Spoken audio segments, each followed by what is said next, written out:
कभी किसी पक्षी को घोंसले की नींव बनाते देखा है? अथक परिश्रम करके तिनका तिनका बिटोर कर वो पक्षी अपना घोंसला बनाता है, अपनी संतान के लिए एक सुरक्षित घर बनाता है। और फिर कहीं से तीव्र आंधी आती है, भारी वर्षा होती है और उसका घोंसला तिनका तिनका करके बिखर जाता है। फिर वो पक्षी क्या करता है? वो रोता नहीं, ना ही विलाप करता है।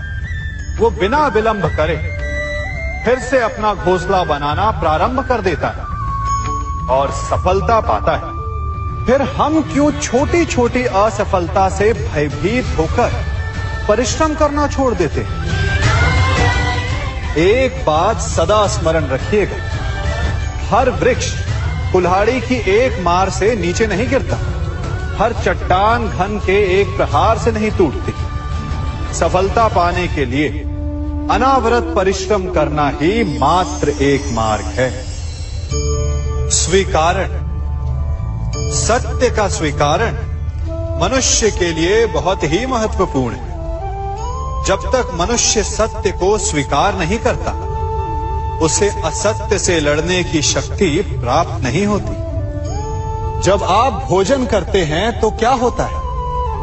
आपका पेट स्वीकारता है कि वो भर चुका है और आप भोजन करना बंद कर देते हैं। जब आपको निद्रा आती है तो क्या होता है? आपका मन स्वीकारता है कि आपका शरीर थक चुका है और उसे विश्राम की आवश्यकता है। उसी प्रकार जब आपको किसी व्यसन को रोकना हो तो आपको स्वीकारना पड़ता है कि बहुत हो चुका, चाहे वो लालच हो या मदिरापान। उस व्यसन का त्यागना तभी प्रारंभ होता है जब आप ये स्वीकार कर लेते हैं कि आप उस व्यसन के बंधक हैं। हम में से ऐसा कोई नहीं जिनकी परछाई उनसे दूर रहती। हमारी परछाई सदैव हमारे साथ रहती है। कदाचित हमारी परछाई हमारे कर्मों के फलों का संकेत है।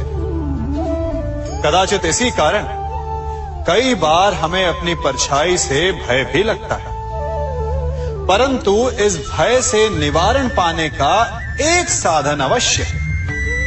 वो है सूर्य की ओर मुख करना या किसी प्रकाश के स्रोत की ओर मुख करना, क्योंकि तब हमें हमारी परछाई दिखाई नहीं देती। यदि इसे जीवन के संदर्भ में देखें तो ये प्रकाश का स्रोत शुभ कर्मों की चेतना है। यदि आपके मन में शुभ कर्म करने की इच्छा है तो आपको कभी भी अपने कर्मों के फल का भय नहीं होगा, क्योंकि यदि आपका मन शुद्ध होगा तो आपके कर्म शुद्ध होंगे और शुद्ध कर्मों का फल कभी अशुद्ध नहीं हो सकता।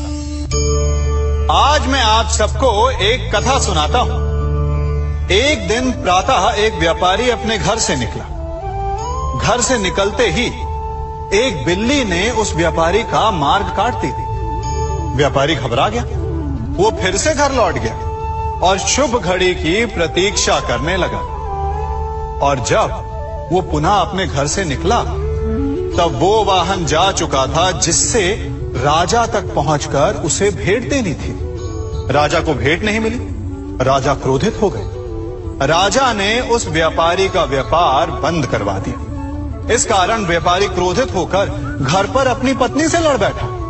पत्नी अपने बच्चों समेत मैके वापस चली गई और उस व्यापारी के जीवन में यदि कुछ रह गया था तो केवल अंधकार। और इन सब का कारण वो उस बिल्ली को मानता रहा जिसने उसका मार्ग काटा था। ऐसा ही एक दूसरा व्यापारी राजा को भेंट देने निकला और उस व्यापारी का मार्ग भी एक बिल्ली ने काट दिया। वो व्यापारी तनिक घबराया, परंतु उसने आगे बढ़ना अधिक उचित समझा। राजा तक वो समय पर पहुंचा। उसने राजा को भेंट दी। राजा प्रसन्न हुए और राजा ने व्यापारी को अपना व्यापार बढ़ाने की अनुमति दी, स्वर्ण आभूषण दी। जब व्यापारी घर पर पहुंचा तो पत्नी को आभूषण और अपने बच्चों को देने के लिए वस्त्र थे उसके पास। हर ओर प्रसन्नता थी। समझ रहे हैं ना, दोनों के साथ एक ही प्रकार की घटना हुई, परंतु दोनों की प्रतिक्रिया भिन्न थी। ऐसा ही हमारा जीवन भी है। हमारे जीवन में प्रारब्ध का अपना स्थान है, परंतु उससे कई अधिक महत्वपूर्ण हमारी प्रतिक्रिया, हमारे सोच का प्रभाव है। क्योंकि यही हमारे जीवन को आकार देते हैं, इसलिए अपनी सोच को सकारात्मक रखिए। आपका जीवन सदैव आनंदमय रहेगा। आप इन दो पात्रों को देख रहे हैं। मेरे इस पात्र में जल है और ये पात्र मिष्ठान से भरा हुआ है। दोनों ही पात्र भरे हैं, परंतु देखिए, मिश्री को जल में मिला दिया, जल ने मिश्री को अपना लिया, मिश्री ने अपना अस्तित्व खो दिया, परंतु जल को अभिमान है कि उसका अस्तित्व अभी भी बना हुआ है। परंतु जो इस जल को चखेगा उसे अवश्य पता चल जाएगा कि ये जल अब वो जल नहीं रहा, ये अब शरबत बन गया। हमारा त्याग, हमारे बलिदान भी ऐसे ही होते हैं। जो इस बात को अनुभव करते हैं वो समझ सकते हैं कि कैसे हमने समय की धारा को बदल दिया। जो बलिदान देते हैं उनका अस्तित्व कभी नष्ट नहीं होता, अपितु उनका बलिदान संसार में कुछ ना कुछ परिवर्तन अवश्य लाता है। हम सभी कभी ना कभी, कहीं ना कहीं अपने जीवन में यात्रा अवश्य करते हैं। हमारी यात्रा में कभी पक्के रास्ते आते हैं तो कभी कच्चे रास्ते। पक्के रास्ते मनुष्य बनाता है और कच्चे रास्ते जानते हैं कैसे बनते हैं? चलते चलते बन जाते हैं।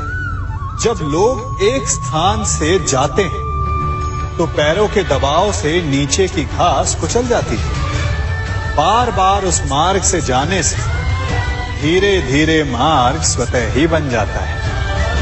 और यही जीवन है, यही नियति है। जब आपके जीवन में आपको मार्ग ना मिले तो रुकिए नहीं, आगे बढ़ते रहिए और आपके पैरों के दबाव से मार्ग स्वतः ही बन जाएगा। हम सभी अपने जीवन में सफलता चाहते हैं, है ना? उसके लिए हम रात दिन परिश्रम करते हैं, कड़ी मेहनत करते हैं, परंतु फिर भी असफल हो जाते हैं। परंतु ऐसा क्यों होता है? कभी सोचा आप सबने? क्योंकि सफलता पाने का मंत्र बड़ा कठिन नहीं, बड़ा सरल है। उचित विचार, उचित समय, उचित स्थान पर उचित प्रहार। जब आपके विचार, समय, स्थान और प्रहार यानी परिश्रम उचित है तो सफलता आप ही को मिलेगी। जिस प्रकार एक लोहार लोहे से कुछ बनाते समय उस लोहे के सही ताप तक के आने की प्रतीक्षा करता है और समय आने पर उचित स्थान पर पर्याप्त बल से प्रहार करता है और लोहा आकार ले लेता है, ठीक उसी प्रकार आपकी सफलता भी आकार लेती है। हम सभी को अपने जीवन में कभी ना कभी निराशा मिलती है, असफलता मिलती है और अधिकतर लोग इसके पश्चात भाग्य का रोना लेकर बैठ जाते हैं। कुछ कहते हैं कि जिस स्थान पर मैं हूं उससे कई ऊंचे स्थान पर होने के योग्य था, परंतु नहीं जा पाया। किसी को पीड़ा है कि उसे जो मिलना चाहिए था वो उसे नहीं मिला, भाग्य ही बुरा था। भाग्य क्या होता है? भाग्य वन में खिला पुष्प देवताओं को चढ़ाया जाएगा या किसी सुंदरी की वेणी में वो सजेगा या फिर उसे कुचल कर उत्पाद बना दिया जाएगा। ये सब एक पुष्प के नियंत्रण में नहीं होता, परंतु जब तक उस पुष्प का अस्तित्व है सुगंध बिखेरना उसके वश में अवश्य है। परंतु भाग्य हमारे वश में नहीं, और जो हमारे वश में नहीं उसके लिए दुखी होने से क्या होगा। कर्म पर वश है, वो कीजिए और धीरे धीरे भाग्य आपके वश में आ जाएगा, क्योंकि कर्म ही प्रधान है। कभी आप ब्रह्म मुहूर्त में जगे हैं? जगकर देखिए, संध्या होने के पश्चात जब रात्रि का अंधकार सारे संसार को धीरे धीरे अपने अंधकार में निगलने लगता है, तो यही अंधकार ब्रह्म मुहूर्त में भोर होने से ठीक पूर्व तनिक अधिक काला हो जाता है। कुछ समझे? हमारा जीवन भी कुछ ऐसा ही होता है। जब हमारे जीवन की समस्याएं अपने अंत पर होती है, तो यही समस्याएं एक भीषण रूप लेकर हमारे समक्ष प्रस्तुत हो जाती है, और ऐसे परिस्थिति में अधिकतर लोग हार मान जाते हैं, भय खा जाते हैं। परंतु यदि आप हार न माने, भय न खाएं, दृढ़ रहें, निरंतर आगे बढ़ते रहें, तो प्रकाश के रूप में हमारा स्वागत करने के लिए सूर्य उदय सदा हमारे समक्ष प्रस्तुत रहेगा। आपने बरगद के वृक्ष को देखा है? जितना विशाल उतना दृढ़।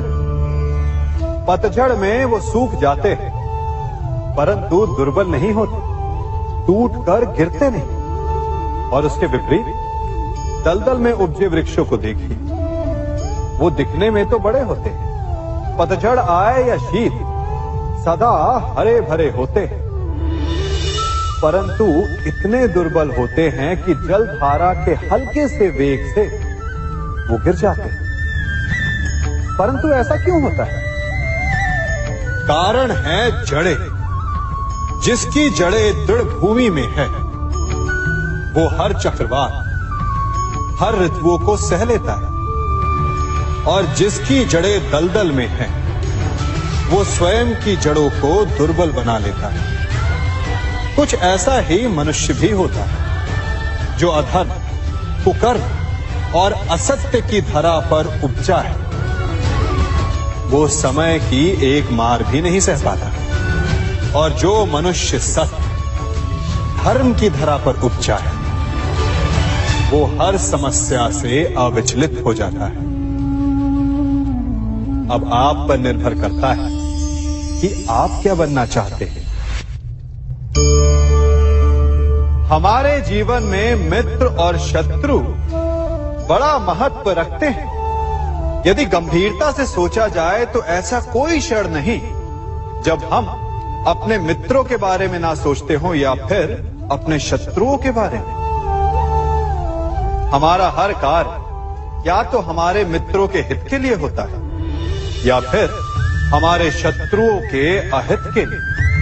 हम हर स्थान या तो अपने मित्रों के साथ होते हैं, या फिर अपने शत्रुओं के साथ। कोई नहीं चाहता कि उनका शत्रु प्रसन्न रहे। हर कोई अपने शत्रु को नष्ट कर देना चाहता है, और ऐसा करने के लिए वो हर संभव प्रयास करता है। उसे आर्थिक, मानसिक और शारीरिक हानि पहुंचाने का प्रयास करता है। परंतु यदि मैं आज आपको ऐसा मंत्र सिखाऊं जिससे आप अपने शत्रु को सदा के लिए नष्ट कर दे तो, और वो मंत्र है मित्र बनाना। अपने सभी शत्रुओं को अपना मित्र बना लीजिए, और आपके सारे शत्रु स्वतः ही समाप्त हो जाएंगे। मैं क्या कर रहा हूं? मैं दिए प्रज्वलित कर रहा हूं ताकि अंधकार को मिटा सकूं। अब आप कहेंगे कि इसमें कौन सी बड़ी बात है ना? परंतु इसमें महत्वपूर्ण बात समझने के लिए यह है कि मैं क्या नहीं कर रहा हूं, और मैं अंधकार नहीं कर रहा हूं। क्योंकि अंधकार को मिटाने के लिए प्रकाश का अस्त्र तो उठाना ही पड़ता है। बुराई को बुराई से नहीं, अच्छाई से जीता जाता है। अन्याय को अन्याय से नहीं, न्याय से लड़ा जाता है। क्रोध को क्रोध से नहीं, क्षमा का साथ लेना होता है। ठीक उसी प्रकार एक लोहा लोहे को काटता है, परंतु एक ठंडा लोहा ही गर्म लोहे को काट सकता है। इसलिए यदि आपको अपने जीवन में विजयी होना है तो अपने शस्त्रों को, अपने अस्त्रों को सोच समझ कर उठाइए, क्योंकि एक अनुचित सोच परिणाम पर भारी प्रभाव डाल सकती है। आप सब सोच रहे होंगे कि ये क्या मैं करने लगा। मैं इस पौधे को जड़ से उखाड़ रहा हूं। आश्चर्य हो रहा है ना कि एक पौधे को उखाड़ना या काटना ना केवल एक अपराध है अपितु पाप भी है। तो फिर मुझे ऐसा करने की क्या आवश्यकता पड़ गई? क्योंकि कई बार विनाश ही सृजन तक पहुंचाता है। यदि नया भवन बनाना हो तो पुराने भवन को गिराना पड़ता है। व्यवस्था को परिवर्तित करने के लिए क्रांति लानी पड़ती है। और उसी प्रकार यदि किसी वृक्ष या किसी पौधे की जड़ों में घुन लग जाए या उसका मूल सड़ जाए तो उसे जड़ से उखाड़ देना ही श्रेयस्कर होता है, ताकि उस स्थल पर नए पौधे उपज सके। युद्ध करना पर्याय नहीं, परंतु कभी कभी शांति के लिए युद्ध करना आवश्यक हो जाता है। संसार में सबसे श्रेष्ठ क्या है? फूल या कांटे, प्रेम या घृणा, संपन्नता या दरिद्रता, मित्र या शत्रु? बताइए। अब आप भी कहेंगे कि भला ये कोई पूछने की बात हुई? अवश्य फूल, प्रेम, संपन्नता और मित्र ही श्रेष्ठ है। परंतु क्या आपने अपने जीवन में कभी सोचा है कि हर एक भाव, हर एक वस्तु, हर एक घटना का एक गुण धर्म होता है? त्वचा पर जलन करने वाले फूलों से अधिक श्रेष्ठ वो कांटे हैं जिनसे आप अपने घर की बाढ़ बनाते हैं ताकि वन्य पशु आपके भीतर ना आ सके। वो प्रेम श्रेष्ठ नहीं जो आपको अंधा, लोभी, पक्षपाती बनाता। वो घृणा श्रेष्ठ है जो आपको नया मार्ग दिखाता। वो संपन्नता श्रेष्ठ नहीं जो आपको कृपण बनाता, मद्दांध बनाता। वो दरिद्रता श्रेष्ठ है जो आपको जीवन में परिश्रम करने की शिक्षा दे। कुविचार देने वाले, बुरा मार्ग दिखाने वाले मित्रों से अधिक श्रेष्ठ वो शत्रु होते हैं जो हमें जीवन का लक्ष्य दे दे। इसलिए अपने जीवन में हर वस्तु, हर भाव, हर घटना के गुण धर्म को पहचानिए और उसके पश्चात अपना चयन कीजिए। स्वर्ण। हम सभी को अपने जीवन में स्वर्ण से कभी ना कभी कुछ ना कुछ थोड़ा या अधिक मोह होता ही है ना? परंतु क्या आपने कभी सोचा कि स्वर्ण को प्राप्त कैसे किया जाता है? जब भूमिगत खदानों से स्वर्ण को निकाला जाता है तब वो एक पाषाण की भांति होता है।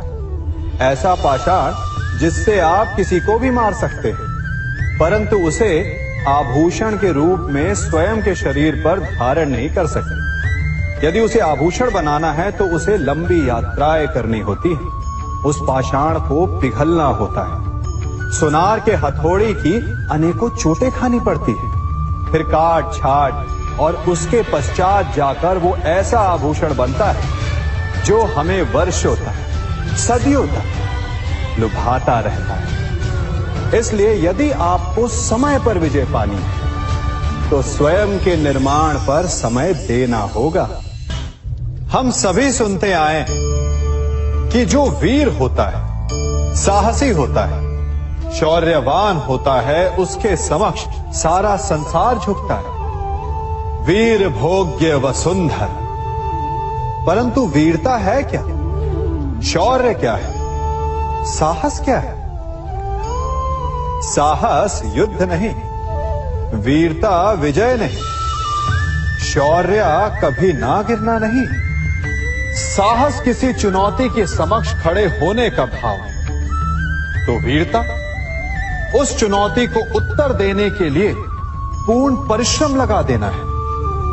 और शौर्य का अर्थ है गिरकर फिर से उठने का साहस रखना, बार बार प्रहार करके वीरता दिखाना, निरंतर प्रयास करते रहना, निरंतर परिश्रम करते रहना।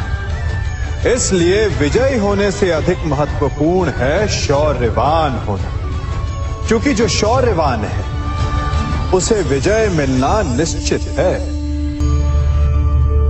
सम्मान। मनुष्य के जीवन में सम्मान का बहुत अधिक महत्व है। वो उसे अपने हृदय, अपने मन से जोड़कर रखता है।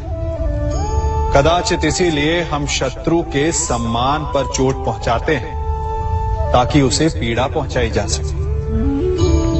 परंतु ऐसा करने से सावधान रहे मित्रों। शरीर पर लगी चोट मनुष्य भुला सकता है, परंतु उसके सम्मान को लगी चोट उसे जीवन भर पीड़ा देती है।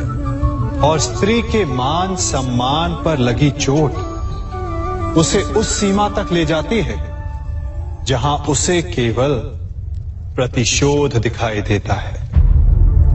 यदि अपने शत्रुओं को जीतना है तो प्रेम से जीतिए, अपने कर्मों से जीतिए। उन्हें अनुभव करवाइए कि उनसे भूल हुई है। किसी के सम्मान को ऐसी चोट ना पहुंचाइए कि वो आपका नाश करने पर उतर आए। स्मरण रखिए, किसी का अपमान करके आपके हृदय को कदाचित थोड़ा संतोष आ जाए, परंतु उस अपमान से आप कई हृदयों को आघात पहुंचाते हैं और अपने लिए एक शत्रु और बढ़ा लेते हैं। हम सब शीघ्र ही सफलता चाहते हैं, ढेर सारी संपत्ति और सुख चाहते हैं, और ऐसे में कई बार हम छोटे मार्गों का चयन कर लेते हैं। वो मार्ग जिनमें परिश्रम नहीं होता, जिनमें होता है तो केवल छल, कुटिलता और भाग्य का सहारा। जैसे कि जुआ।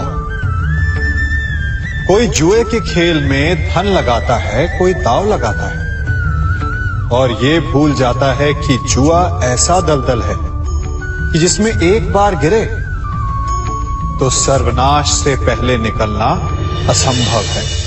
यदि आप जीते तो और जीतने की भूख बढ़ जाएगी, और यदि आप कुछ हार बैठे तो उसे पुनः पाने के लिए आप फिर से खेलेंगे। मनुष्य को ये आभास ही नहीं होता कि अपनी संपत्ति के साथ साथ वो अपनी मानवता, अपने संस्कार, अपना धर्म और अपना उत्तरदायित्व तक सभी जुए की भेंट चढ़ा देता है। इसलिए कुछ पाना है तो परिश्रम से पाओ। यदि कुछ जुए में जीता तो वो उतना शीघ्र ही खो दोगे, चूंकि उसे परिश्रम से पाया नहीं गया है, और उसकी रक्षा करने के लिए आपके मन में स्वाभाविक प्रयास भी नहीं होंगे। क्षमा बढ़न को चाहिए, छुट्टन को उत्पाद। क्षमा इस संसार में शांति का, सुख का मूल आधार है। क्षमा आपके मन से प्रतिशोध और शत्रुता जैसे भावों को समाप्त करती है। परंतु क्या हर स्थान पर क्षमा आवश्यक है? क्या प्रत्येक का अपराध क्षमा करने के योग्य होता है? नहीं।